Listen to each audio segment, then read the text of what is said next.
ஓம் நம சிவாய நம. அனைவருக்கும் வணக்கம். நீங்கள் தேடும் இறைவன் எங்கே இருக்கின்றார்? நன்றாக தெளிவாக புரிஞ்சுக்கணும். இப்போது நம்ம தேடுறோம் இறைவனை.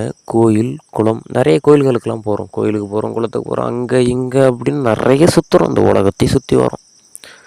ஆனால் கடவுளை கருணை கொடுத்தார, கடவுளை உணர்ந்தீங்களா அப்படின்னு கேட்டிங்கன்னா, ஆனால் அதுக்கு இல்லைன்னு தான் சொல்லுவாங்க மேக்சிமம்.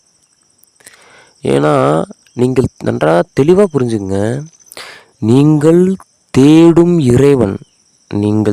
இறைவன் உங்களுக்குள் உயிராய் இருக்கின்றான்.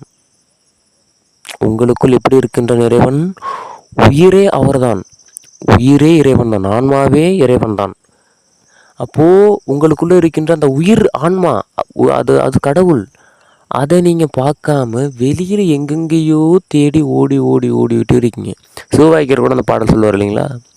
ஓடி ஓடி ஓடி ஓடி கலந்த ஜோதி, வெளியில தான் இறைவன் இருக்குன்னு தேடி ஓடி ஓடி நமக்குள் கலந்திருக்கின்ற ஜோதியை மறந்துட்டோம். ஓடி ஓடி ஓடி ஓடி உட்கலந்த ஜோதியை நாடி நாடி நாடி நாடி நாட்களும் கழிந்து போய் வாடி வாடி வாடி வாடி மாண்டு போன மாந்தர்கள் கோடி கோடி கோடி கோடி எண்ணிலடங்காத கோடி அப்படின்னு சொல்லுவாங்க. இப்போ நமக்குள்ளே உட்கலந்து இருக்கின்ற ஜோதி இறைவனை, ஏக இறைவனை பார்க்காம இறைவன் போது வெளியில் தான் இருக்கான் அப்படின்னு காடு மலை கோயில் அப்படின்னு அலைஞ்சி மாண்டு போனவர்கள் பல்லாயிரம் கணக்கான கோடி பேர்னு சொல்லியிருக்காரு சிவவாக்கியர். அப்போது நீங்கள் தேடும் இறைவன் உங்களுக்குள்ளே இருக்கின்றான், மறைஞ்சிருக்கிறான். மிகப்பெரிய ரகசியமாக இருக்கிறாங்க. நல்லா புரிஞ்சுக்கணும். உங்களுக்குள்ளே இருக்கிற எப்படியாப்பட்ட ஒரு லாக் பார்த்தீங்களா? உங்களுக்குள்ளே இருக்கிறான்.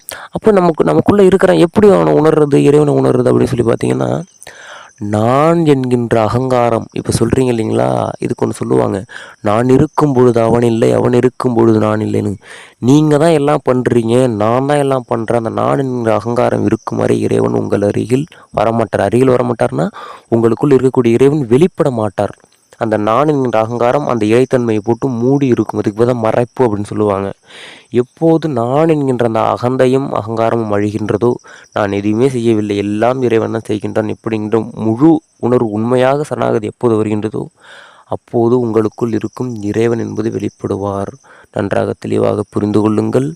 நீங்கள் தேடும் இறைவன் உங்களுக்குள் உயிராய் இருக்கின்றான். நீங்கள் இதை தவிர்த்து வெளியில் நீங்கள் எங்கு தேடி ஓடினாலும் இறைவனை காணவோ உணரவோ முடியாது.